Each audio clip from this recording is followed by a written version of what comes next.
రాష్ట్ర ప్రజల కోసం తాను కూలీలా పనిచేస్తానని కష్టపడతానని జనసేన అధినేత పవన్ కళ్యాణ్ అన్నారు. ఏలూరు జిల్లా పోలవరం నియోజకవర్గం కొయ్యలగూడెంలో వారాహి విజయబేరి సభలో జనసేనాని ప్రసంగించారు. యువతకి దిశానిర్దేశం చేసి వారిలో ఉన్న శక్తిని బయటకు తీస్తామన్నారు. సగటు మనిషి గొంతుని అసెంబ్లీలో వినిపిస్తానని ప్రజలకు పవన్ భరోసానిచ్చారు. రోడ్లు బాగు చేసి సాగు తాగునీటి సమస్య పరిష్కరిస్తామన్నారు. పోలవరం కాలువల మట్టిని వైసీపీ నాయకులు దోచేస్తున్నారని పవన్ ధ్వజమెత్తారు. కాలువ గట్లని సైతం వదలట్లేదని పవన్ కళ్యాణ్ ఆగ్రహం వ్యక్తం చేశారు. జిల్లాలో ఇంత జరుగుతున్నా జలవనరుల శాఖ ఏం చేయలేకపోతుందని ఆరోపించారు. పోలవరం నిర్వాసితులకు అండగా ఉంటానన్నారు. పోలవరం పూర్తయ్యే వరకు దేశ ప్రధాని మోడీతో పాటు కేంద్ర మంత్రులతో మాట్లాడి ప్రాజెక్టుని పూర్తి చేస్తానని భరోసా ఇచ్చారు. పోలవరం గనుక మన ఆంధ్రప్రదేశ్ కి కాదు, భారతదేశానికి తలమానికం. పోలవరం పూర్తయితే మనకి రాష్ట్రం సస్యశ్యామలం అవుతుంది. అది 1,60,000 మంది పునరావాసానికి లేకుండా ఇబ్బంది పడతా ఉన్నారు. పోలవరం నుంచి నేను పిలుపునిస్తున్నాను మొత్తం ఆంధ్రప్రదేశ్ రాష్ట్రానికి ప్రజలకి.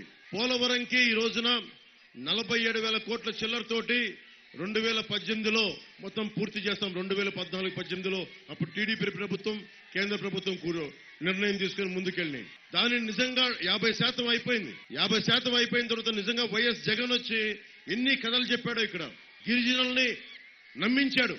అతను వస్తే అద్భుతం జరిగిపోద్ది, మొత్తం పూర్తి చేస్తాం, rehabilitation relocation package RR package ఇచ్చేస్తామని చేశాడు. ఈ రోజు దాకా చేయలే. పోలవరం ప్రాజెక్టుకి అయ్యే ఖర్చు కంటే కూడా కేంద్ర నాయకులతో మాట్లాడాను. కేంద్రం ప్రాజెక్టుకి అయ్యే ఖర్చు కంటే కూడా ఈ 1,60,000 మంది జీవితాలని తిరిగి ఒక గాడిలో పెట్టడానికి 30,000 కోట్ల రూపాయలు ఖర్చు అవుద్ది. అది చాలా కష్టమైనది. దాని నుంచి తప్పించుకోవడానికి జగన్ దీన్ని ముందుకు తీసుకెళ్లా ప్రాజెక్టుని చంపేశాడు. మద్యపానాన్ని సంపూర్ణంగా నిషేధించలేము. దాని బదులు నేను చెప్పింది ఏంటంటే, ఆడపడుచులు కోరుకుంటే మా గ్రామంలో మద్యాన్ని నిషేధించండి అంటే, గతంలో మనకు అన్నా హజారే గారు చెప్పినట్టుగా రేలేగావ్ సిద్ధి గ్రామంలో సంపూర్ణ మద్యాన్ని నిషేధించారు. అలా 70% మంది కోరుకుంటే, ఉదాహరణకి పోలవరంలో మనకు మందు వద్దు అనుకుందాం, మద్యం వద్దు, తాగటం అనేది స్వీయ నియంత్రణ. అలా 70% మంది ప్రజలు కోరుకుంటే అక్కడ సంపూర్ణంగా మద్యాన్ని నిషేధించాలనేదే జనసేన గాని కూటమి ప్రభుత్వం తాలూకు అభిప్రాయం. షణ్ముఖ వ్యూహం జనసేనది కూడా ఉండాలి. సూపర్ 6 ఈ రెండు కలిపి దాదాపు 12 అంశాలను కీలకంగా చేశాం.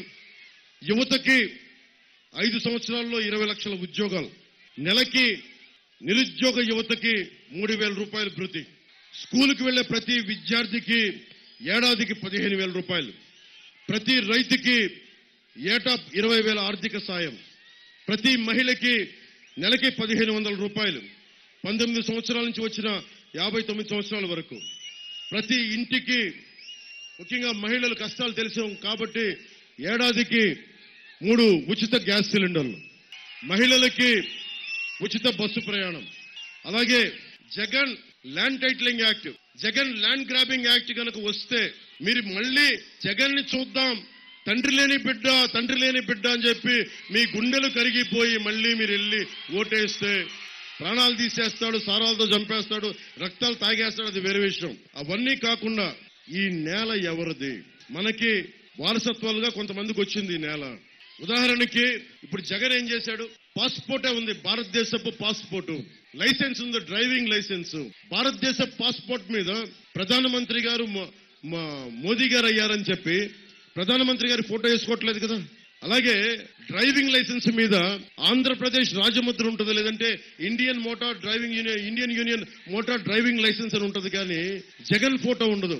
మన దరిద్రం ఏంటంటే ప్రతి పాస్ పుస్తకం మీద ఒక చిరాకైన నవ్వుతోటి జగన్ ఫోటో కనిపిస్తుంది. నీ ఫోటో ఎందుకు వేసుకోవాలయా? మీరు అడగాలి యువత.